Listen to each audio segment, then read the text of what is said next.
Hello, everyone. Thanks for joining us this evening, and welcome to our panel discussion, Unpacking Election 2020. My name is Raza Rumi, and I direct the Park Center for Independent Media at Ithaca College. Our center examines the impact of independent media on journalism, democracy, society, and participatory cultures. The center's mission is to engage media producers and students in dialogue and action about independent media, especially the US-based outlets that produce content on issues such as equity, social justice, and sustainability. You can check our work at parkindymedia.org. That's our website, and you will have an idea of what we do and other activities that the center holds. And this panel is part of that. Tonight, we have an excellent panel with us to discuss the presidential election, including the voter trends and ramifications for the future of the US and the world.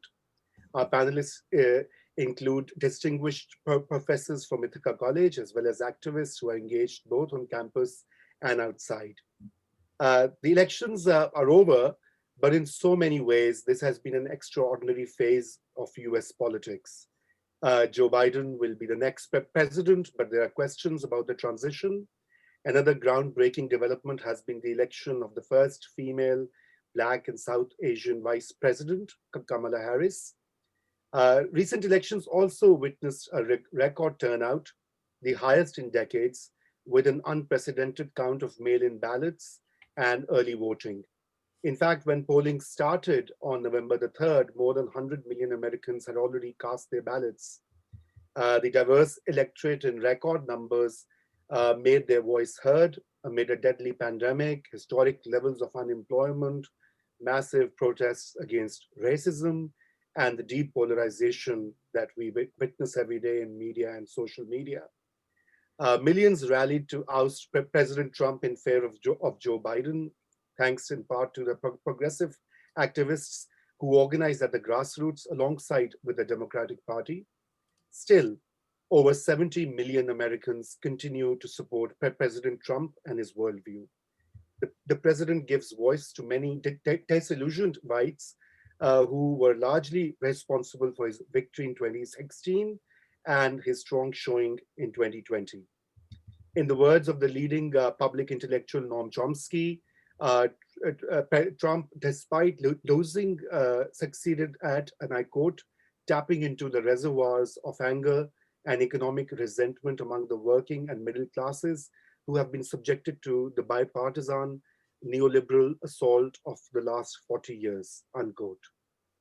As we move forward, the US publics remain concerned about racial and economic insecurities, the stress of unemployment, racism, and the grave challenges of public health, not to mention the dwindling white supremacy and what it means in 2020. And perhaps this is what makes the task of next administration even more challenging and formidable. President-elect Biden and his team will have to tackle major challenges and deliver in a polarized political, social, and cultural environment. The defeat of President Trump at polls is likely to have ramifications across the globe as well. He was the most articulate and powerful among the right-wing populists. Some call them demagogues who rose to power in recent years. Hungary, Brazil, the Philippines, India, and numerous other countries have elected strong men who are seen as anti-elite saviors. The US electorate has shown that democratic institutions at the end of the day can prevail over these strongmen. Let me add that I feel privileged to be moderating this session with a galaxy of experts and activists.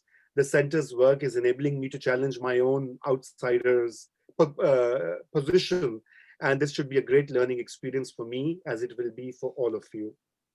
Our panelists will speak for 5 minutes or so, and after they finish their opening remarks, we shall take your questions, and please use the question and answer section in here and post your questions there, and keep them as short as possible, as we want to take as many questions as possible and make this event interactive despite the limitations of technology.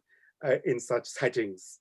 So let me introduce our first speaker, Professor Tom Shevory, who is a professor of politics and also the legal studies program coordinator at Ithaca College. He has published 6 books and numerous scholarly articles on issues related to law, public policy, and popular culture, with special attention to health and environment. Over to you, Tom. Thanks, Raza. And thanks, PCIM, for inviting me. And thanks to the other panelists for joining us tonight. I look forward to hearing everyone's comments. I'll try to keep my comments brief because I think it, that this would be good to have some interaction with this, as you suggested to us, Raza. So I'm going to just make a few main points, and then I hope we can have a discussion about each of these in more detail, as we go forward. The first is that this was not a close election, right? I think that that's an important thing to keep in mind. The Biden-Harris ticket's going to get 306 electoral votes, which is a healthy electoral vote margin. The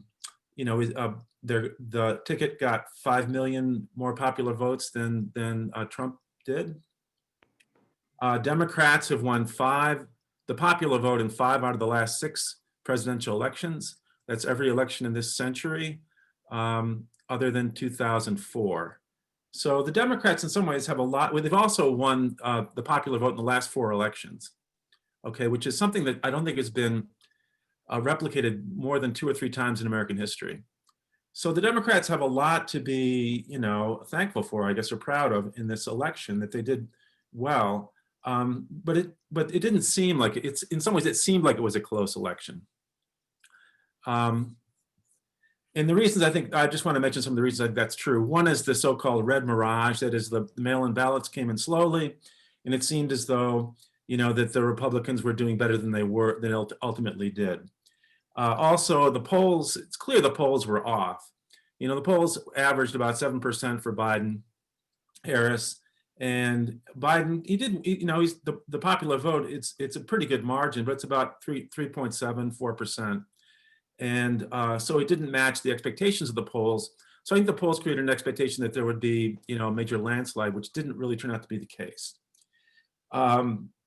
Now, also obviously, the Electoral College makes things look closer than they actually are, because just of the way that it's structured, and there were close votes, not that close, but there were some close votes in states like in the upper Midwest, like Wisconsin, and of course in Arizona and Georgia.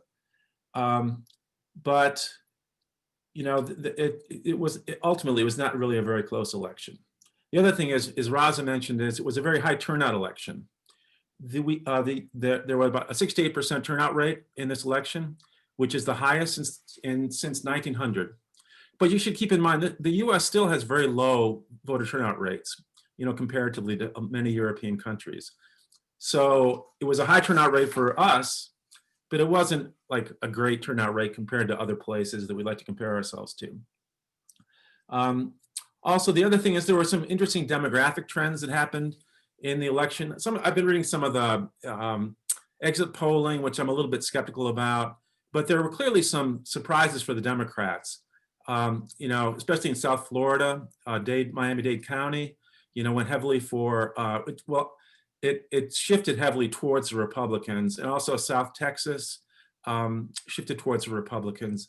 NPR has actually got a very helpful map that shows the shifts from red to blue across all the counties in the U.S. And you can see where, the Democrats sort of picked up some votes and where they lost votes. And, California is very blue. Detroit, Philadelphia, Milwaukee, those are the places in some ways where the election was decided. New York, interestingly, almost across the board in every county in New York, shifted towards Republicans. Not that they won seats or that Trump won the counties, but that there was a slight move towards the Republican Party, which I think, is worth investigating. I guess what's going to be sort of debated over the next 4 years and maybe longer is, what's the coalition that's going to come out of this? Is there some kind of new Democratic coalition involving suburban, urban voters, different regions of the country, like Arizona and Georgia, that weren't really in play before? Or is this an election some kind of an anomaly because of all the weirdness that's been going on with the pandemic and everything else? another point I'll just like to make is we didn't have a civil war on election day. I don't know if anybody saw the Ron Suskind article called The Day After the Election, but he was kind of predicting this, apocalyptic calamity where there would be somebody would shoot somebody in Philadelphia, and then that would give Trump the opportunity to bring in, I don't know, the National Guard or something, and that would completely disrupt the election. Of course, none of that ever happened.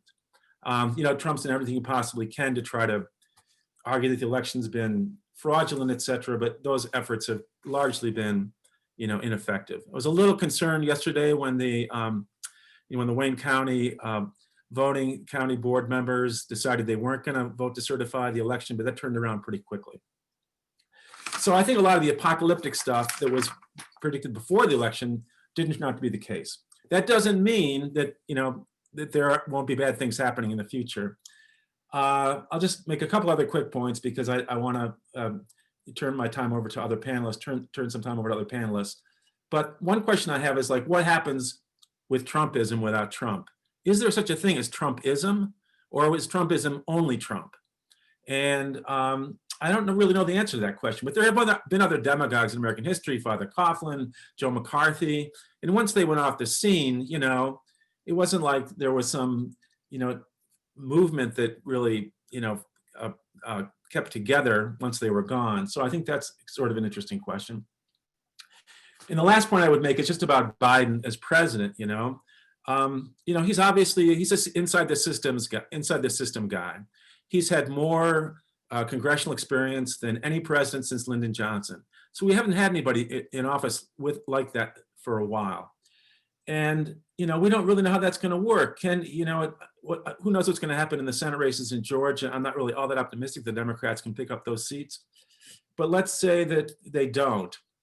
Can Biden work across the aisle in some way with, the Republicans, Mitch McConnell? I think he wants to try. I'll just end with a thing that I remember that Obama said during one of the White House, one of those, I can't remember what they're called, the White House press, when they have all the jokes. Anyway, Biden made this quip where he said, people ask me why I don't have dinner with Mitch McConnell. And then he said, would you want to have dinner with Mitch McConnell? And, I thought, no, I'd never want to have dinner with Mitch McConnell. But Joe Biden actually probably would want to have dinner with Mitch McConnell. And that in some ways is a difference between them. And I don't know how that's going to work out, but I'm willing to give him a chance, at least for a while, to see where it goes. I'll just stop with that. Thank you, Tom. And thank you, Raza, for having me Yes, thank on you. Tonight. Yes, so may I just quickly introduce our next speaker, Peyi. And we're really delighted to have her with us. Peyi Soyinka-Airewele is a professor of African and Comparative International Politics at Ithaca College and a visiting professor at the Government University, Nigeria. Please continue, Peyi. Thank you so much, Raza. I think Tom has done a great job covering the overview of questions coming from the elections. And I would love to talk more about, the erosion of democracy and what this means also at the global level. But for now, I think I'll just highlight some aspects of the intersection of the COVID and racial mobilizations during the elections and what we might describe as the centrist politics. This is the dinner between Biden and Mitch McConnell, the centrist politics of appeasement and conciliation, which could happen at the expense of the millions of Black folks and historically disenfranchised people who fought inch by inch, person by person, to snatch home this democratic victory. Together, I think, in my view, these issues speak to the urgent need for electoral accountability. Hashtag Trump trials, that's my own call right now. So we know the verdict, like you said, 2016 was not a fluke. The MAGA nation in all its variations has become even more militantly fanatical. It's immune, in my opinion, to ethical appeals or contrary evidence as systematic and systemic racism has transformed Trump into an idol or celebrity of sorts. And I think while significant segments of the white evangelical population, for example, did break with Trump, issuing some collective public statements against him in 2016, and then just before the 2020 elections, with some people denouncing him for being anti-life because of his policies against non-white populations and against the environment. 76% still voted for him. So we have 70 million, as Raza said, predominantly white US women and men who worked hard to bring Trump back to the White House, despite or perhaps because of the hardening of his racist and misogynistic rhetoric, his proven capacity to take a hard line against desperate immigrants, even to the extent of caging little children at the borders. We also had his ruthless assaults against the media. Maybe we'll have a chance to talk later about the mainstream or independent media, against environmental agencies, against the courts, and his ignorant, erratic, but very intentional mishandling of the COVID pandemic. And I say it's intentional because I would argue that it was to sustain their political ambitions that several Republican office holders, including the president, deliberately chose to sabotage the nation's ability to fight the raging COVID pandemic that has caused the death of almost 250,000 US residents. So in June, if you recall, Trump was musing about the political benefits of stopping testing, because really to them, COVID was seen as a political nuisance. It was an electoral conspiracy by the medical profession and Democrats to derail his route back to the White House. And so when I think about Trump's options, and the stakes were high for him, but for the MAGA nation, the broad MAGA nation, I think they partly wanted to be reassured of the security of the true American. What was it that's the true American, which was to be white and to be protected against COVID, against Black people, against leftists, against terrorists, against criminals, against immigrants, which were all the same in many ways to many people who were, pro-Trump. And so I would argue that COVID and racism converged for the president as an electoral strategy. As soon as he learned in particular that poor non-white populations were more vulnerable to COVID deaths, he began his reckless disregard for the welfare of citizens.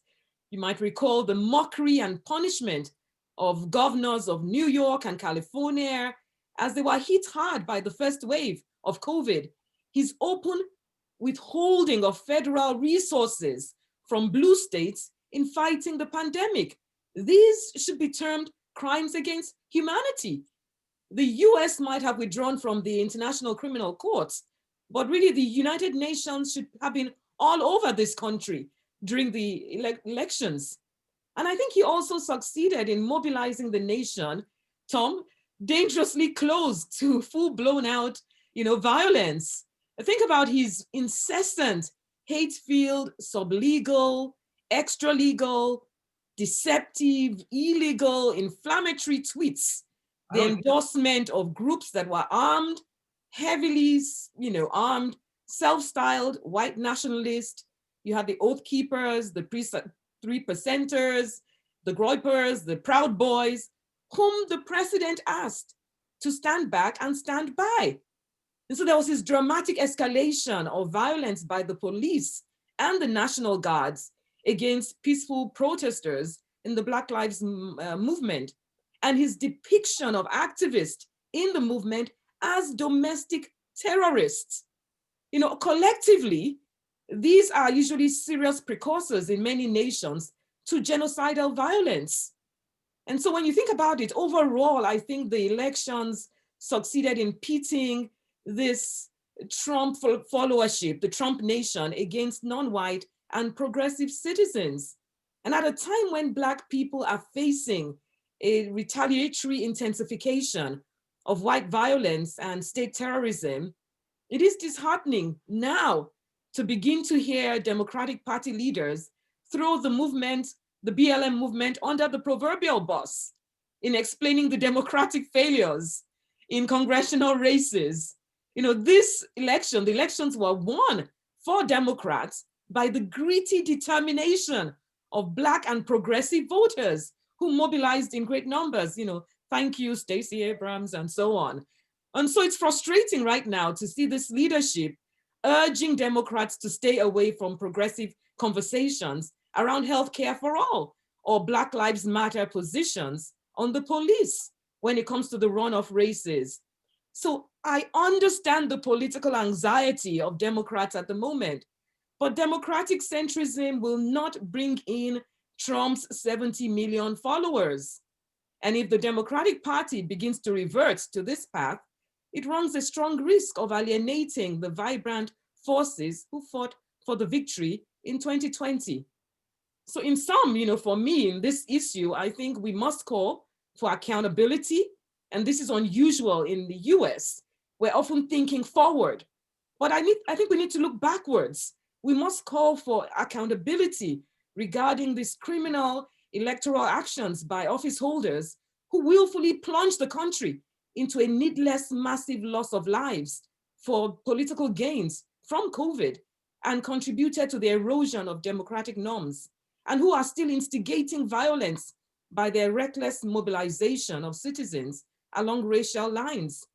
So I think, you know, Biden and Harris should think about urgently instituting a national, you know, panel of inquiry, independent panel of inquiry into the elections, so that we can signal the unacceptability of particular forms of incendiary discourse and actions as we begin to move forward. Otherwise, 2024 is going to be a very difficult descent into violence. So thank you. Thank you, Peyi. That was indeed a very powerful presentation. I'm delighted to introduce our next speaker, Nicole Horsley, who is an assistant professor at the Center for Study of Culture, Race, and Ethnicity at Ithaca College. Social justice and Black liberation are the driving forces behind her research, which encompasses African American and African diaspora studies, Black feminism, Black queer theory, and much more. Over to you, Nicole. Thank you, Raza. Peyi, that was very powerful. I feel like she took us to Black church in the South, where I'm going to take us. Thinking about what you just laid before us and the work that has to be done, it makes me feel and think about the burden and the work that's shouldering, that Harris will be shouldering coming into this administration.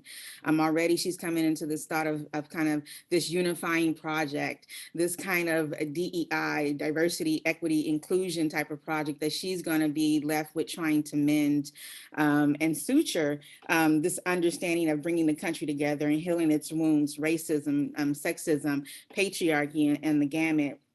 And I feel like this agenda here, it really is important to think about the role of Black women prior, during, and after this election, right? And that's what I was asked to think about, a meditation on the role of Black women in the election and what perhaps the meaning of Vice President-elect Kamala Harris as a symbol of hope comes to mean to everyone.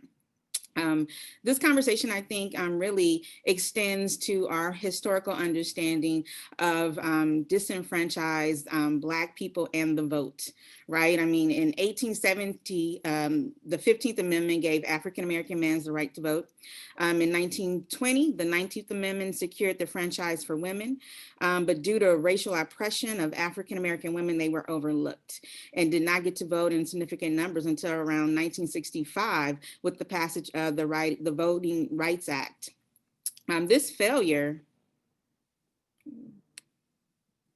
this failure, we can't not overlook or think that it is not important to this particular moment, because these failures have continued on this ongoing battle to recognize the humanity of Black people, to exercise their right to vote, our right to vote, which was met with a massive voter suppression campaign led by conservative politicians and the current president at the moment. The first Black woman to express an aspiration to the vice presidency was Charlotte Rowan, a Black woman leader. She was a suffrage. She was a socialite. She would joke about what would be that she would be a great vice president pick for the 1872 election. Harris, we might think about as a fulfillment of that particular dream that Roland had. She thought about what it would be like to be that one, that first, and what would she bring to the change, to a new democracy. Of course, that dream eluded Charlotte Bass, the first Black woman to run for vice president in 1952. Black women have always been a part of the political movement, of mobilization, from sororities to churches to on-the-ground movements. They've always had a part in the democracy, precisely why this election was so very important, especially when it's taken us back to the South to really think about the immediacy of what they were trying to say and do, especially with women such as Stacey Abrams. Right? Trump presented a very immediate need and attention to stand up and vote. This was absolutely important, especially in this election, as it marked record numbers for the first time. We have Black women who, alongside Vice President-elect Kamala Harris, according to the Center for Women in Politics, was tremendous in terms of numbers. 16 million Black women were eligible to vote this year, along with the first African women of African descent and women of Asian descent to win this office, vice president office. There was a record number of women of African descent who filed to run for congressional seats, and at least 130 of them were a part of that pool.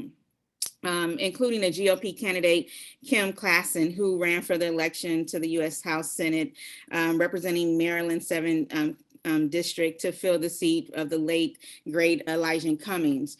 This was an important feat, especially the ways in which she was able to get numbers. Most, I guess, important here was a viral video was able to attract a lot of her voters, which also, I think, speaks to the way in which media and social media were used in this particular election. Many of us in 2018 probably remember how devastating the loss of the election Stacey Abrams ran in Georgia, when we watched the attempts to disenfranchise Black people who voting power was completely just annihilated in front of our eyes. Abrams, who worked in a coalition with other organizers on the ground, registered over 800,000 new voters. Her and Southern Black women are the true winners in this election. She, along with Atlanta Mayor Keisha Lance Bottoms, both HBCU graduates, understood in order to assist with Joe Biden and Harris becoming the next administration, that they had to get the votes. They had to go to the ground to make sure that people understood what was at stake, that voting was important here, the opportunity to stand with the mantra that Black Lives Matter was most important. And Black people did just that. As Harris ascends to the vice presidency in this country, her presence offers us many opportunities to dream and think about changing the narrative. I can say the night Vice President-elect stepped up to the podium in her all plums colored suit, a California native I am, I thought about what it meant for her to ascend to this particular role. Her appealing to every dream probably Black girlhood and Black girls and Black women think about. I had to myself access my own Black womanist bag while listening to Harris tell her story of being a child of immigrants from India and Jamaica to the United States Senate. Last year, I recall her emphasis on being her California roots, where she launched her short-lived campaign for the presidential nomination, calling herself, quote unquote, a proud daughter of Oakland, as she stood before its city hall, not far from the hospital where she was born. I think she understood the importance probably of this kind of visual narrative that she painted for us, understanding the challenges that Obama faced with proving that he too was an American citizen, and that she is a proud daughter of immigrant parents. And what does that come to mean for her moving forward in this country and the work that she's going to have to probably do. When it became clear that she would ascend to the White House, she walked out in her all-white suit, formerly known as the Olivia Pope suit, now Vice President-elect Harris suit, to Mary J. Blige. And that marked a pivotal moment for some of us, right? Who understood that sound, that sonic development of Mary J. Blige coming through at that very moment meant something. It offered a symbol of inspiration, a message to us all, most importantly, thinking and centering Black women in that conversation. Now, she said, while I might be the first woman in this office, I will not be the last, because every little girl watching tonight sees that this country of possibilities, this is a country of possibilities, she said, end quote. During these remarks, she reflected on Black women who paved the way for her historical ascent, referring to Black women as, quote unquote, the backbone of our democracy. All of this is important, her invoking, her constant reminder, and situating the role of Black women, the inspiration, and that they're leaders, that we're leaders in this conversation is so important to the democracy, and precisely because we dare to dream and we keep dreaming. And I think that she is a product of that particular understanding of keep dreaming, and to end this nightmare that, you know, Donald Trump and the presidency have brought to the nation. It's still troublesome, right? When I think about this project that's before her, becoming this DEI, this chief of diversity and inclusion, what she's up to face. When you think about still today that white liberals, they overwhelmingly still stood up for Trump, as it was noted earlier in the conversation, voting, this idea of healing the nation, that she will seek to have to kind of bear the burden of, or shoulder the burdens of this kind of mission that remains, cleaning up the mess of what this administration will leave ahead. This kind of mammifying of her could be possible, something that, you know, we hope won't happen, but could be a part of one of the things that she will constantly have to work towards undoing and reworking. I think it was yesterday, I woke up and I turned on social media, Twitter to be exact, and Ayanna Pressley, she tweeted about her Black girlhood joy. At this moment, at this very moment, many people like her could not imagine that it would happen. She wrote of her excitement by noting her opening for Dr. Angela Davis. She wrote, quote, when your morning begins with introducing Dr. Angela Davis and she opens with her remarks, the occupation has been defeated. Celebrate. But we cannot breathe the sign, a relief. This must be preambled for a new beginning. Have we learned the lessons revealed to us during this period? Were her opening remarks. And I too think that these questions about celebratory understandings that, you know, this is not the end, it's only the beginning. The work is still yet to be done. And I ask, I suppose, to the panel, how do we envision next steps? What's next, not just for this presidency, but for us as well, especially as a community within Ithaca, right? And so I'll stop there. Thank you, Nicole. That was indeed most profound, and thanks for the historical overview as well. I learned quite a bit, and I'm sure the audience has also picked up many of your points. We'll come to your question later. Our next speaker, let me introduce him, RahK Lash, who is the director of the Center for Inclusion, Diversity, Equity, and Social Change at Ithaca College. And he works collaboratively with the dynamic team and campus partners to help all students understand the difference between their experience of the world and its experience of them. So over to you, RahK.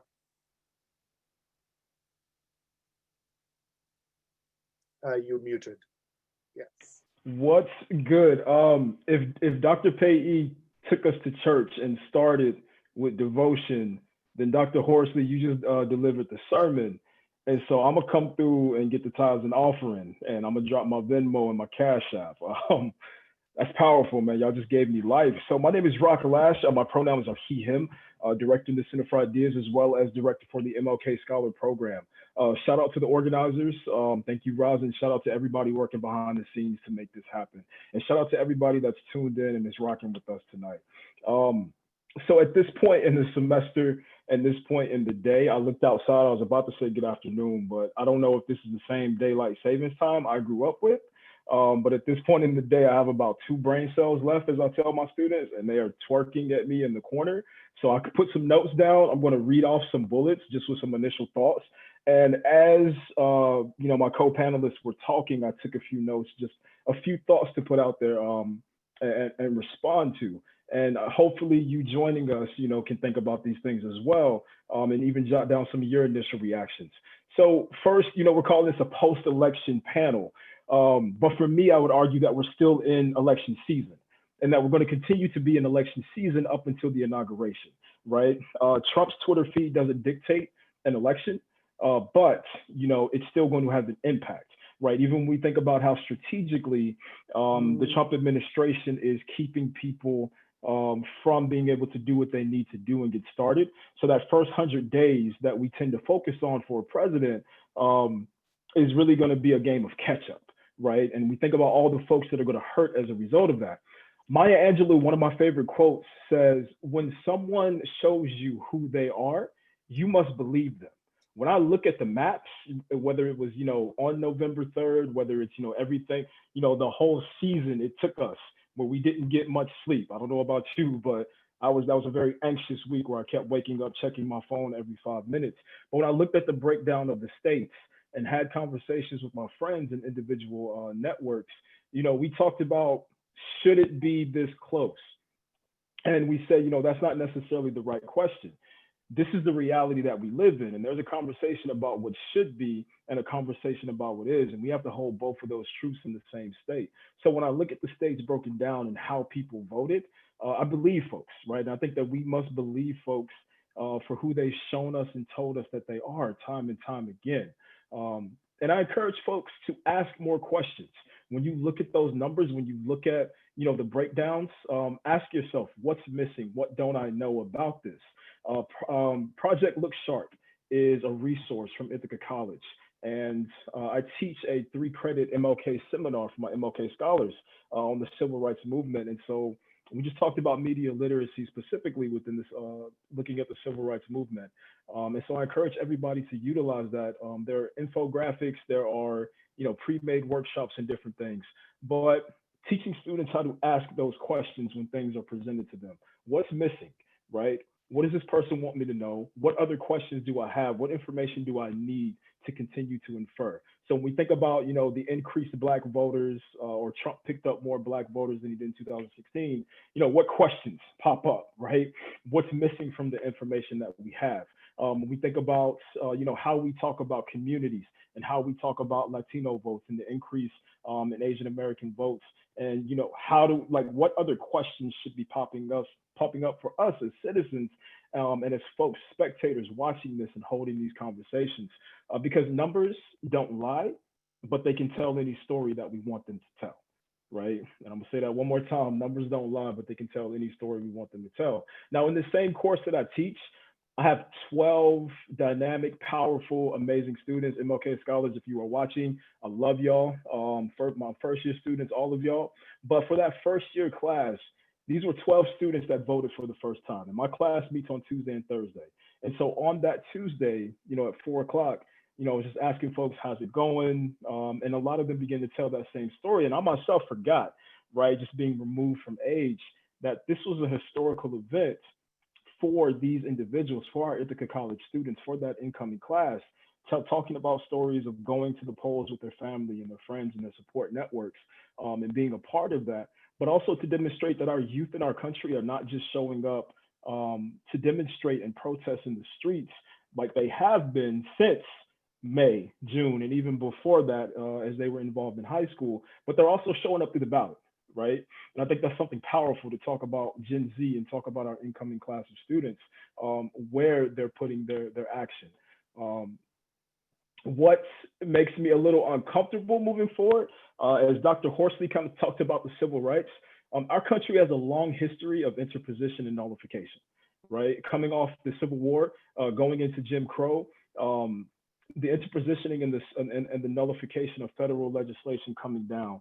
And so I'm thinking about the most vulnerable populations that have been vulnerable, right, for 4 years, have been vulnerable since the start of the outbreak of this pandemic, and thinking about the plan that the Biden-Harris campaign is rolling out, and looking at that map, right, I fear what's going to happen in the year ahead of us. You know, I fear the pushback. I fear the stalling. I fear, you know, who's going to get hurt as a result of the nullification and interpositioning.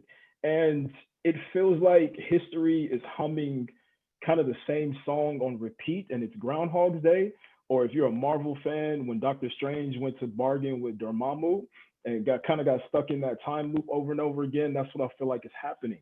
And so those are just some initial thoughts. And my last, before I give it back, just as some of the other panelists have talked, you know, I heard white supremacy dwindling, and I just want to introduce some different language and say maybe the sophistication of white supremacy. Dr. Carol McKinstry, who was a secretary in the church of the 16th Street Baptist Church in 1963, where 4 little girls were bombed and killed, she taught me that James Crow, Jim Crow has really just evolved to become Dr. James Crow Esquire. So I wouldn't say that, you know, we can antiquate white supremacy dwindling by the numbers of who's showing up to a white supremacy million MAGA march. It's not necessarily what we see, but it's really more about what's felt and what's being structured on top of that power of white supremacy. Just want to introduce some new language and kind of curve that a little bit. And then as Stacey Abrams has taught us, what we saw with this election is not only the awareness that we would typically find about the right to vote, but we also found ourselves defending the right to vote, not just spreading that awareness, but defending that right to vote, right? You know, think about how many infographics, workshops, think about, you know, all the preparation that was done leading up to the election. You know, I heard the word apocalyptic calamity. And I think, Tom, you were, you brought that to us. And I just wanted to add, you know, a yes and. Apocalyptic calamities can crawl and creep, just like the zombies on Walking Dead. They can crawl and creep just as fast as they can run, like the 28 days later zombies. And so I would break that down and ask, you know, apocalyptic is going to mean different things for different folks, right? I think there's this weight and this pressure Dr. Horsley just talked about of what now. And I think the communities that have always had to sacrifice in the name of unity for others in this country are the ones that are feeling that the most, always sacrificing for unity and never really getting freedom, right? And those are some of the ideals that this country has been built on. And it was Dr. Horsley that asked me this summer, she sent me a resource. And I don't know if it was in, you know, just her signature or if it was a specific question to me, but I took it as a question to me talking about what does true liberation look like, right? What does freedom look like for you? And there's not a day that is not that has gone by since July that I haven't thought about that. And so I want to introduce that to us moving forward in this world that we want to move forward with in a Biden-Harris administration. What does freedom look like? Because I'm not sure that we can continue down the road of unity. And I'm going to pass it back. Thank you so much, RahK. That was wonderful and really the kind of important angle that you touched upon, the youth and the Gen Z, as you mentioned. And this election was certainly, I mean, as we get more data, we'll find more about their voting patterns. But before I introduce our next speaker, I would like to remind the audience that if you have questions, please start posting them in the Q&A section. It's right there at the bottom of your screens, and we'll take them one by one. Last speaker at this panel is Jeff Cohen, and we are truly fortunate that he has given time because he has a very hectic schedule these days with his media engagement and writing and speaking. Jeff Cohen is a journalist and a noted media critic. He was also the founding director of PCIM and an associate professor of journalism at Ithaca College. He founded Fairness and Accuracy in Reporting, FAIR, in 1986, and he's an author of many books, including Cable News Confidential, My Misadventures in Corporate Media. Over to you, Jeff. Thank you. Thank you, Raza. It's an honor to be part of this panel. I'm going to speak as a progressive activist, not as an academic. And I can confine the good news about the election in 2 words: Trump lost. There's a lot of bad news, and that's that Trump's party did very, very well. They gained US House seats, they gained state legislature seats, they even gained a governor's mansion. And it is sobering, other panelists have referred to the 73.5 million voters who voted for Trump, most of whom did it very enthusiastically, many of whom did it based on racial and gender resentments and fear and loathing of immigrants. So that's very sobering. In my lifetime, the only other time I can recall an open racist demagogue running for president and actually getting somewhere, it was Governor George Wallace, the segregationist from Alabama, who ran for president in 1968 and 1972, and he utterly shocked the country when he won the Democratic primary in 72 in my home state, Michigan, which is not exactly a Confederate state. So jump forward from that shock, and you have Donald Trump not just challenging, but becoming the president, using the presidency to keep building a movement of reaction and racism. Those supporters of Trump are not going away, and Donald Trump is not going away. It would not stun me at all if he ran for president again in 2024, but he will be a big presence in media. There are many reasons Trump succeeded quite recently, and George Wallace failed 50 years ago. And I would argue that one of the reasons is that there is now, built up over the last few decades, a national right-wing media infrastructure. In Wallace's time, there was right-wing media, but it was more fringe or confined to the US South. But now it's national. And if I was proud to have worked on a documentary that exposes the power and the persuasive ability aimed at white, especially white males, middle class and working class. That documentary is The Brainwashing of My Dad, directed by Jen Sanko. And she talks about her dad and thousands of other dads who were once middle of the road, nice white guys, and they ended up becoming very right wing because of the power of talk radio, Fox News, and now online, Breitbart and what have you. So returning to Trump's loss, I credit grassroots groups in places like Pennsylvania, Michigan, Wisconsin, Arizona, Georgia. That's what made the difference. Grassroots groups got out the vote of people of color, got out the vote of young people. These groups were energized not by their support of Biden, but by their fear and loathing of Trump. And most of these grassroots groups are actually in the progressive wing of the party, allied with AOC, allied with Rashida Tlaib, Ilhan Omar, Bernie Sanders. I'm proud to have been part of this upsurge. I helped launch the hashtag Vote Trump Out campaign, which was mostly social media because of COVID, but not exclusively. We did not endorse Biden, but we sure helped Biden defeat Trump in Michigan, and especially important in Wisconsin and Arizona. In Wisconsin, we were organizing alongside Justin Blake, who was the uncle of Jacob Blake, who was shot 7 times by the cops in the back while his kids watched. And there was all that energy in Kenosha around Black Lives Matter that was translated into electoral energy. So very different than what I'm describing is why I think Biden won in these key states. Very different than this grassroots energy. The Democratic leadership spent millions of dollars on TV ads aimed at what they call persuadables, or they sometimes actually call these people moderate Republicans. Now, after Reagan, Bush, Gingrich, Bush, McConnell, Trump, I believe there are only 18 moderate Republicans left in the country, but millions of dollars went in that direction while these grassroots groups I'm referring to were struggling for cash and resources, and that happens in every election. Peyi mentioned the blame game. I'm in the middle of this battle.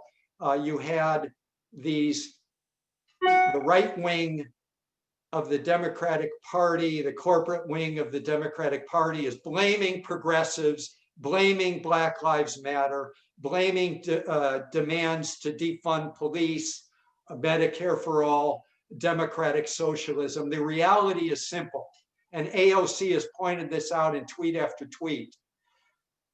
Those Democratic House incumbents in swing districts who co-sponsored enhanced Medicare for all, they all won. Every Democrat in a swing district running for House re-election who co-sponsored the Green New Deal, which is really a jobs bill, all but one of them won. Who lost? It were these wishy-washy Democrats who didn't stand for anything and now blame Black Lives Matter and progressives for their losses. And I encourage people to read AOC's interview in the New York Times, where she rebuts this blame game that's coming from the mainstream media and the corporate Democrats. Let me end with a media observation or two. It's unique in modern history that the corporate liberal media or the middle of the road media, whatever you want to call it, MSNBC, CNN, New York Times, Washington Post, the broadcast networks, they basically campaigned against an incumbent president for a couple of years. They regularly and matter-of-factly and correctly reported that the president was lying. And that's what journalists should do. But I think I have to remind people how unusual that is. That, and of course, Trump lied more boldly and with more rapidity than any previous president in modern history. But all previous presidents have lied. And the mainstream media has never called them out, indeed, usually complicit in the lies.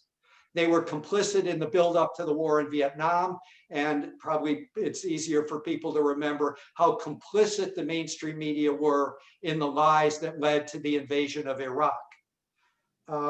As we look to the next year in terms of media, I fear that the middle of the road mainstream media will go back to their normal stance, which is allowing Democratic Party and political leaders to lie. We know Joe Biden was lying through the campaign. He lied about his vote in support of the invasion of Iraq. He lied about his willingness to cut Medicare and Social Security, and the mainstream media did not call him out on it. They helped cover up for those lies. And that's what I expect from the mainstream media. Do I have time for one more short media note, Raza, or should I stop? Yes, you may please. Okay, real Just 30 quick. seconds. I think it's a good thing that the mainstream media, mainstream journalists were regularly discussing how Donald Trump was not listening to the scientists about COVID. They paraded dozens of scientists, epidemiologists, public health experts, infectious disease experts, hour after hour on cable news to show that Trump was ignoring the science. But as I pointed out in a column that was on a bunch of websites yesterday, including commondreams.org, Biden and most corporate Democrats refuse often to listen to the scientists when it comes to climate change. We know this, but I don't think anyone should hold their breath waiting for CNN and MSNBC, the allegedly liberal, allegedly anti-Trump channels. I don't think they're going to be parading bold, blunt talking scientists hour after hour to tell us how Biden is largely ignoring the science of climate change. I encourage people to see how different mainstream media covers Biden than how they covered Trump. And there are really reasons that they should be consistent when we go into the Biden era. Thank you so much, Jeff. That was, as expected, most insightful and, of course, scathing in parts. So I would I would open the discussion now, and there are many questions in the Q&A section. So I just want to highlight here that I'm just going to take one question. If you have posted more than one question, I'm sorry, I'll have to exercise some discretion here. So the first one is from Roger Smith, who asks the panelists, I wonder whether we can think beyond the two-party system in the next election cycle, along with the Electoral College, the structure of the Senate, and other mechanisms that end up promoting minority rule. And the two-party system seems like another very thin reed holding the current system in place. Team Red versus Team Orange seems like a conflict likely to grow in importance. What would the 2024 cycle look like if big tent coalitions start to look like they could collapse? Should we look favorably on such a development? Wow, that's almost like an essay. Tom, may I ask you, on this two-party system, Electoral College? About the two-party system, I think we're stuck with it. I don't think there's any way around it. I mean, it's possible you could have proportional representation within a state. You could, or it's not. There's nothing unconstitutional about it. But as long as you have single-member districts, first past the post, then that is going to, then you're going to be pitting like two similar parties against one another. If the Greens run, in a district that's Democratic, they'll take votes away from the Democrat, the Republican will win. That's just kind of how it works, right?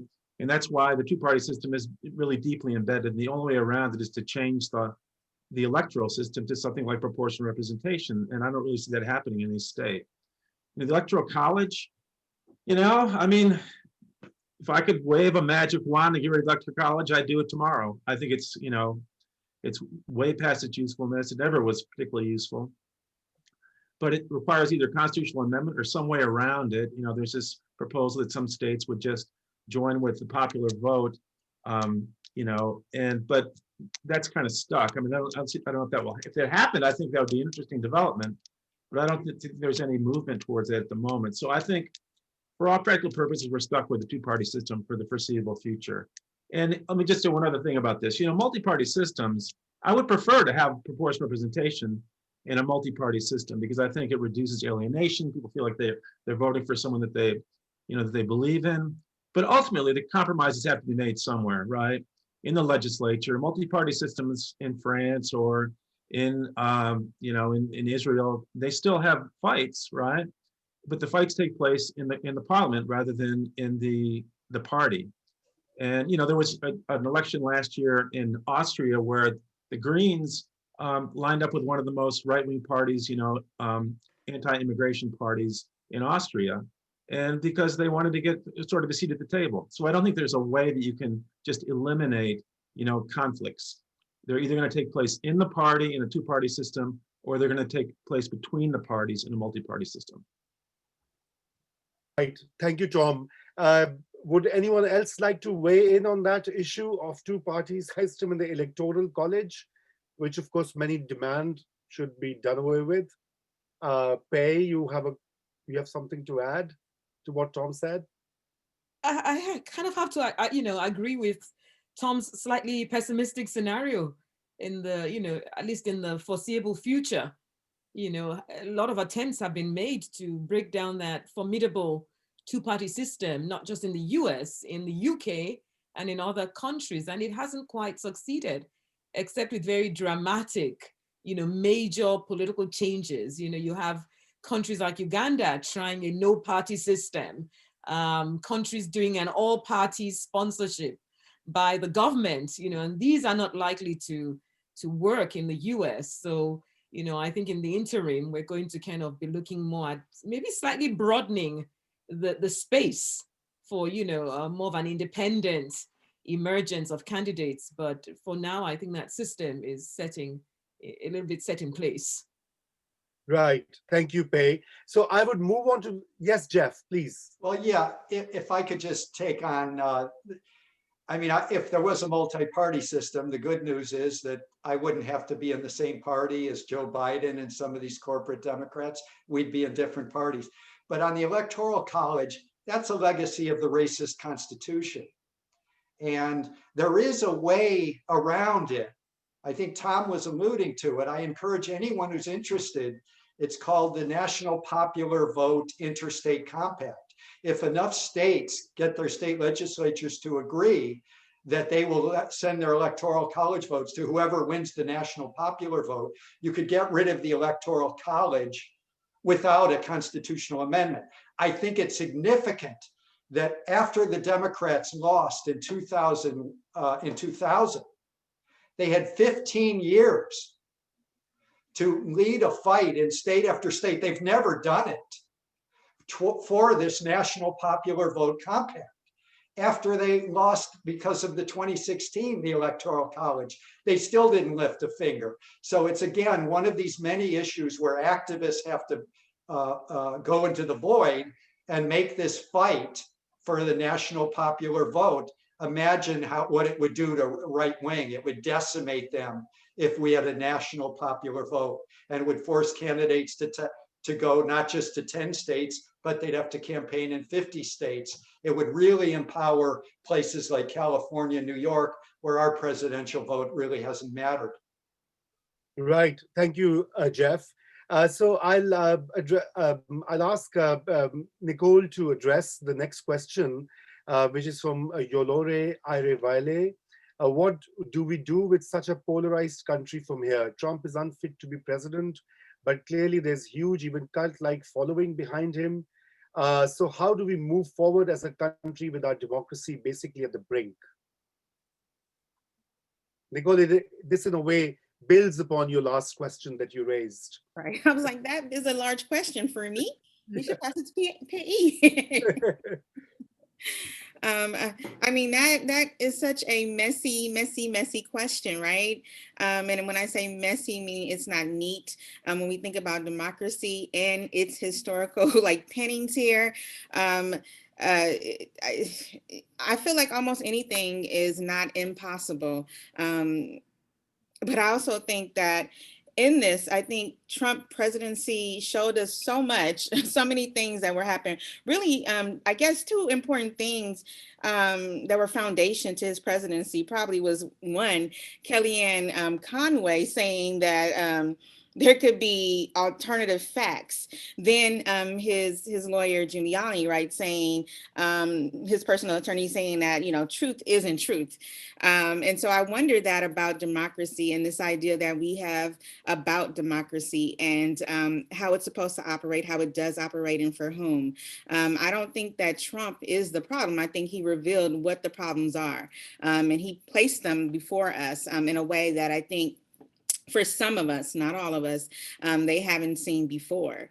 But I think that this is a problem that we get to keep reimagining and keep having conversations about to get it right. James Cohen, a famous Black theologian, he has transitioned out. When I met him, he said, we can't win. We are made to believe we can win. And that's the part of the democracy that we need to hold on to, is that ideology that, there is an end game here. And at the end, it's supposed to be this dark and white figure, right? And at the end, one of them succeeds to the promised land. And that just might not be it from his point of view. Right, Nicole. Thank you. Next question is from Umar Azhar, who has also a long question. But I'll try and summarize it. It says, to pick on RahK's point about the missing story, he asks all the panelists, apart from the progressive attitude of Black communities, which proved crucial for democratic victory, We also saw that the percentage of Black and minority ethnic voters increased for Donald Trump when compared with 2016. Edison research determined that 87% of Black voters voted for Biden and 12% for Trump, which means Trump performed better by 4 to 5 points among Black voters. Same for some Latino voters. So I want to know what explains this rise. Peyi, would you like to take this question, and then I will ask RahK to address? Well, it's an excellent question and a difficult one. And I think a lot of commentators have tried to kind of tackle that. There are multiple answers, and I wouldn't try to give, to represent the community, the non-white community, as a monolithic, community that has the same reasons for choosing to vote for President Trump. But I think certainly, there are difficult issues that we haven't, fully addressed. One has been the impact of economic and social marginalization on many aspects of the Black and non-white community, and how that form of marginalization has affected people's perceptions of what has been Trump's or the Republicans' narrative during the campaign, which is a campaign around we'll protect your jobs from enemies that might take it away. We might protect you from immigrants. And so in some ways, there's been this answer to the same problems that were created by these particular capitalist market-based economies and individuals. And so that, I think, has been key for some people. There's also been, of course, the idea of the selling of the idea of the anti-abortion, LGBTQ concerns and so on, that has affected some parts of the minority community who perceive it from a particular religious point of view. And that also accounts right now for some of those changes or reflected in the voting patterns. So I don't think there's a simple answer, but I have encountered anecdotally, a lot of people who have tried to explain why they were voting for Trump, and some were really complicated. I'll give an example of a woman who I met in Syracuse. She's a US citizen, originally from Cote d'Ivoire. And she had a very complicated explanation about why she was voting Trump. She wasn't so much voting Trump, she was voting against the Democrats. And we had this like 5-hour discussion. And the reason was because she said the Democrats supported France in bombing Cote d'Ivoire some years ago. So she lost any faith, and they have a campaign going about the failures of the Democrats to protect their home country. So again, these are very complicated issues around, justice and what is right that people perceive from a particular, standpoint. I think very few people are actually supportive, though, of Trump's bigoted and prejudiced, policies, and that they have more complicated reasons for, for voting. So. Right, thank you. RahK, do you want to add something to it, just in very briefly? Very briefly, I don't know if I can, add anything to Dr. Peyi, but just a concept, thinking about the intersections of race, class, and gender, as Dr. Peyi laid out. When I look at Kanye West, when I look at Lil Wayne, I look at Lil Pump, or Lil Pimp, as Trump called him embarrassingly, I think about what drives them to a place that they would get on the stage and endorse Trump. And I look at Kanye when, I used to be a Kanye fan, heavy Kanye fan. I'm still struggling there, but look at when he got on MTV and said, George Bush don't care about Black people, to now. And I think about money, and I think about what money can afford people and status, and how that plays on this attitude of race, and what I can transcend and what I don't have to struggle with anymore. And even, this curious case of Morgan Freeman, and even going back to Dr. King, we talked about this in my civil rights course, as Dr. King, when you look at his writings specifically, we'll talk about how even, certain Black folks from a certain class, removed themselves from the Montgomery bus boycott, but were so inspired that finally they came out. So I think the intersections of race, class, and gender also have to be taken into consideration. Thank you, RahK. I think that's a great answer. And next question is actually Ian Shacker has two questions, and I'll just address try and read the first one for the panelists. And he says, what steps should be taken to prevent another Trump, particularly with regard to realistic media reform? We in this mess in part because of for-profit social media echo chambers, which have no meaningful oversight, and the traditional corporate media outlets that have proven that they learn nothing from the reporting failures in the last couple of decades, and he talks about all the free coverage that Trump got in 2016, and how to stop that. So Jeff, that's right up your alley. So please address, and then I'll ask others to add. I'll be real quick. We need to get people to pay more attention to independent media and to turn off corporate media. We have to remember the role that CNN and MSNBC played, and there's one academic study after another, in helping Trump get the Republican nomination in 2015, 2016. All of the TV networks were padding their ratings because Trump was good ratings. So a corporate dominated media system will always help a showboat, a charlatan, a TV reality star like Trump support independent media and support the Park Center for Independent Media, because those are the places that are really going at these deep issues that others have talked about of class, race, gender, environmental security. Yes, thank you, Jeff. There's a question by our former student, Sean Reardon, who says, how does the progressive left find the balance between effectively combating discourse, blaming them for down ballot electoral losses, and not fanning the flames of that narrative, giving it more time in the headlines? Wow. Okay, so I think maybe we can have to take two views. Dr. Peyi, would you like to weigh in on this one? Without fanning flames, of course.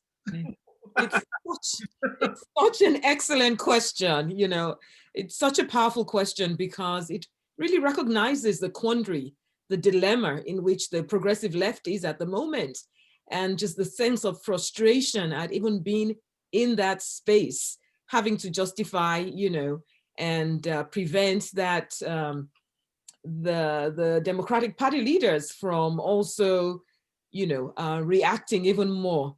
So I think in some ways, there are only two things I can really think about. One is the strategic behind the scenes politics that happens where you work on negotiating and navigating, you know, your goals and forcing an end to this very dangerous, you know, position that's happening. Because certainly you do want to avoid the kind of suddenly all out media war that says, hey, we're being neglected, which plays into the idea that the progressive left is a disposable tool that can be used. And that itself weakens, you know, the sense of your position.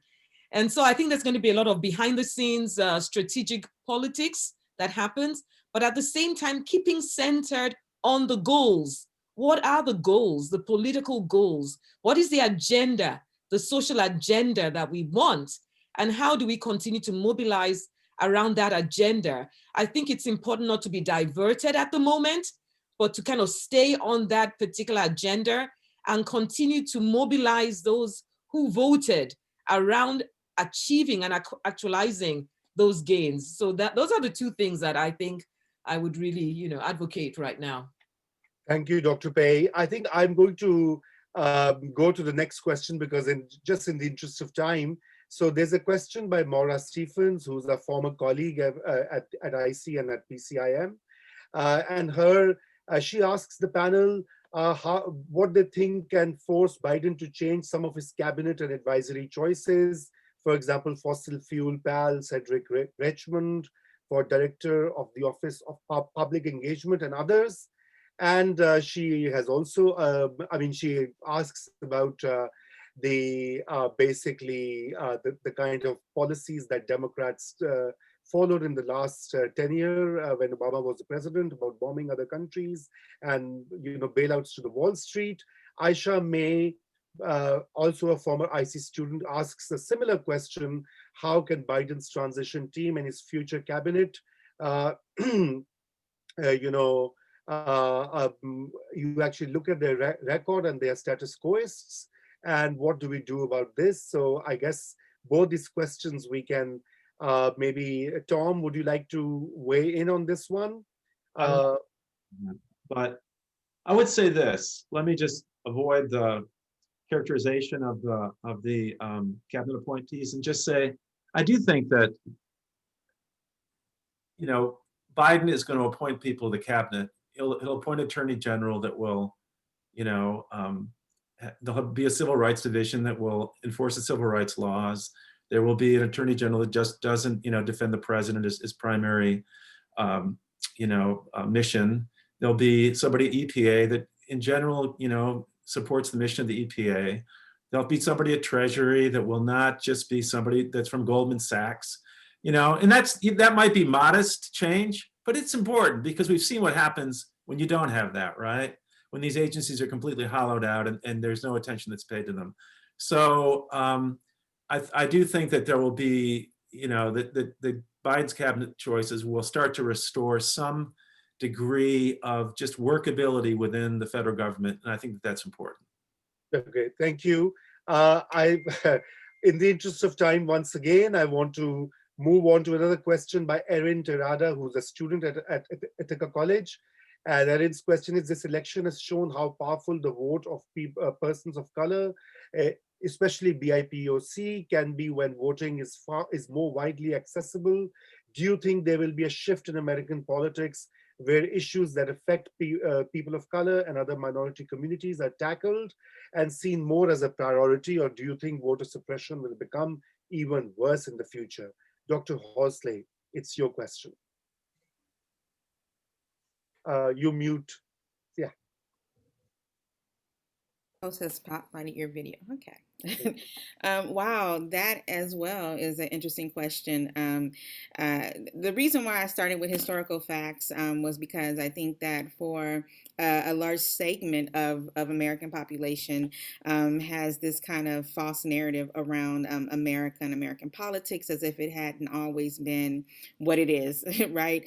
And so this election becomes important because for some it marks this moment where Black Lives Matter, Black votes matter, that being able to exist as a coalition, being heard, seeing that representation in the White House matters. But I think, you know, I would personally probably argue that we've been here before. And I remember in record numbers, you know, people went out and voted for Obama, right? And that representation, that hope, that rhetoric that he ran on, it meant something, it meant a change. But then, you know, after the exit polls showed that a large percentage of those belonging, and like Peyi said, the Black community is not a monolithic, but a large segment of the Black community and those who identify within it did not feel that anything changed for them, that it was still the same. They're still employed. They still are, you know, impacted by white supremacy or white domination, sexism, menage a trois, and, you know, all these different things that did not change with the changing of the guards. You know, it's hard sometimes for some people who are disenfranchised to even desire to vote, right? Because they feel like their vote doesn't matter. They're not going to be heard, and so forth. I think one of the biggest things that we are seeing and hearing on the ground is looking at Black men and how some Black men don't feel seen or heard within these parties and these movements. And when they do feel seen and heard, usually it is a very interesting way in which they're being seen and heard. And this kind of play on emotions, on listening to the things that quote unquote they need or you think and believe they need, such as sovereignty and fighting against imprisonment or mass incarceration. And so I think that what's really important here is listening. Right? Like we don't listen enough to one another. We don't have conversations enough with one another. and ignoring people. We think that that's going to make someone go away or turn the corner, and it really is quite the opposite. People galvanize, right? When we look out in the street and we see all of these particular movements that are happening with Black Lives Matter, the Proud Boys, and Trump supporters. These are people who, you look at the populations within these movements and who are they representing, and usually, we'll see that these are the people who are on the ground at the bottom who don't feel seen or heard. And so the questions, I think, how do you then get the work, or how do you then get the people to really have a voice in our democracy? And I think those are questions that we are still pressing and trying to hear and understand. Okay, thank you. Thank you so much, Nicole. Very insightful. There are many questions which I'm going to all club them together for Jeff Cohen, and they deal with media, the corporate media, the so-called liberal media, and there's a long comment, question about why all these polls fail. So Omar is saying us that in Florida, all polls showed that Biden was leading by 1 point or other points, but the results were different. So his question is, why have polls failed miserably, and how does the average American have his or her faith restored in mainstream media, polling, and analysis? As I said earlier, you cannot have faith in corporate mainstream media. It's a for-profit industry. They've got powerful sponsors. I was in the mainstream media. We were censored because we were raising questions about invading Iraq. And I was terminated along with Phil Donahue and all my colleagues because we were acting journalistically. So really the good news is, and it's what Raza teaches, we've had a 20-year boom in independent media, non-corporate media, without big, powerful sponsors trying to suppress what journalists can investigate and narrow the spectrum of views that are heard. Democracy Now!, the Young Turks, Common Dreams, The Intercept. Together, these outlets reach millions of people every day. We haven't had that before. So, and why were the polls wrong? I think there is this concept of the shy Trump voter. It happened in 2016 and 2020 that people don't want to admit they're going to vote for Trump, and the polls are skewed. When we were doing our work in Michigan, Wisconsin, and Arizona, we allowed for that skew. Luckily, we narrowly won in Wisconsin and Arizona, as well as Michigan, not so narrow. So I don't know, the mainstream media does too much polling. What media should be doing is, here are the social problems facing the country and the planet. Here are solutions. Here's a debate. All they do is want to poll and do horse race before an election. Turn it off. Turn on good quality, independent, nonprofit media. Okay, thank you, Jeff. And there's a question by Stan, which I would like to address to RahK, which says that he has a question about Stacey Abrams and Kamala Harris and the new crop of Black leaders in '96. Adolph Reed portrayed Obama as the brand new face of Black leadership, but critiqued his neoliberal politics. Do you think the Black political class will follow in his steps, or follow the likes of Black Lives Matter, Ilhan Omar, and the growing Black left? RahK. Yeah, that is a nuanced question, and I would have so many questions to unpack that question. Once again, as we've mentioned so many times, it bothers me how we talk about specific communities within the United States as if they're a monolith and they're one community, as if we all get together and text each other and say, yeah, this is how we're going to do this, and collectively that's how we're going to agree. And I don't want to position myself to speak on behalf of anyone that's not myself, but I don't know. I know representation is important, and I think that's a hard projection to make, because I think there's a total story that we're not telling within that question, right? In terms of context, in terms of time, in terms of location, in terms of access, in terms of everything that's influencing folks moving forward from here. So I know that's not a complete answer, but I have more questions for that question. Right. So, okay, thank you. Thank you, RahK. And last two questions. So Michaela Carozolo, who's a student at Ithaca College, and she, of course, is writing with a bit of, I can see the tiredness, says, can someone speak on the alleged voter fraud in the election? How credible is this claim, and what does this mean for the election? Tom, that is for you, the longtime observer. I think we can all agree on this. You know, there's no voter fraud. This is a total concoction from Donald Trump and Rudy Giuliani. You know, Rudy Giuliani is getting paid $20,000 a day to represent Trump in these voter fraud cases. And I thought, well, if somebody paid me $20,000 a day, you know, I might do that myself. You know, it's ridiculous. So I think we can just, you know, I just dismiss that stuff. I guess the other panelists would also tend to agree with you, as I can see. So Jay Bradley, another student at Ithaca College, says, considering the Democrats' losses down ballot, do you think the Democrats need to adopt a more populist or focused message to succeed? More focus on green jobs or some different strategy? What would that look like? And if so, how could the corporate wing of the party be convinced of new tactics sans them losing in primaries? Jeff Cohen, that's for you because of the roots advocacy. Well, just real quickly, how I've been part of this battle against the establishment Democrats since I was in high school. There's no way around it. The battle, it's intensified in the last few years, and I would argue, and Peyi mentioned it, in the last couple of weeks. The battle's not going to go away, but how could the Democrats win down ballot and get, it's called a working class politics, a politics that appeals to 80% of the country. It could even appeal to some of the Trump voters, could motivate people of color who feel the politicians keep getting elected talking about them, but never do anything. So a working class politics of Medicare for all, free public college tuition, eliminate the debt, raise the federal minimum wage to $15. If Biden doesn't do that within the first 100 days, there's going to be an insurrection. But again, if you have a pro-working class politics, it motivates your base. What's the Democratic Party's base? People of color and young people. They vote overwhelmingly Democrat, but they need to be motivated that there's something that'll make people's lives better. And a pro-working class politics could also win over some, quote, white working class people. So I think it's clear what's a winning message, and the questioner is right.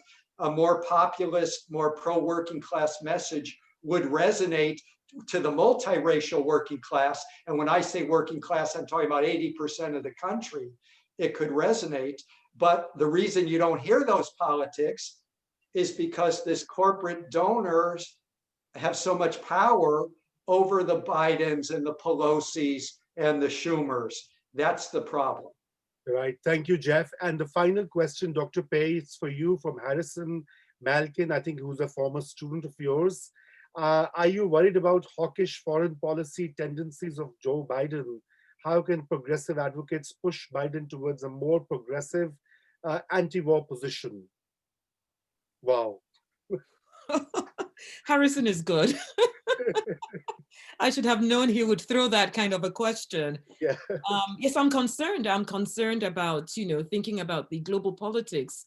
I'm concerned about the way in which the US already has influenced global politics, even through this year of campaign and elections. If you look at what's happening in Cote d'Ivoire, even without directly promoting a hawkish policy, you already have an impact of people watching the US elections from afar and transforming the kind of authoritarian, despotic police violence, state terrorism that's happening. I really see a correlation between, for example, the elections in Cote d'Ivoire, and which was at the very end of October, and the adoption of more violent measures, as they began to view that the US was no longer even a hypocritical symbol of democracy. And so you actually have pro-democracy groups across the world and human rights groups feeling that they lost a particular weapon, a symbolic weapon of fighting for rights and for peace and for justice already over the past 4 years, and certainly with these elections. You look at India, for example, you had a Trump who was very much, you know, best friends, supposedly with Modi. Yes. But now with Harris coming in, the picture is changing. And so it's going to be very difficult to say, because Harris, like Nicole pointed out, kind of opens up a very different possibility.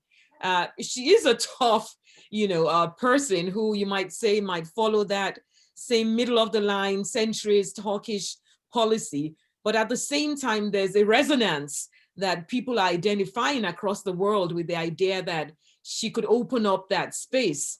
So I think progressive forces can kind of push Biden and Harris, the leadership team, towards a transformation, partly because the rest of the world is already prepared to fight for a different kind of relationship with the US.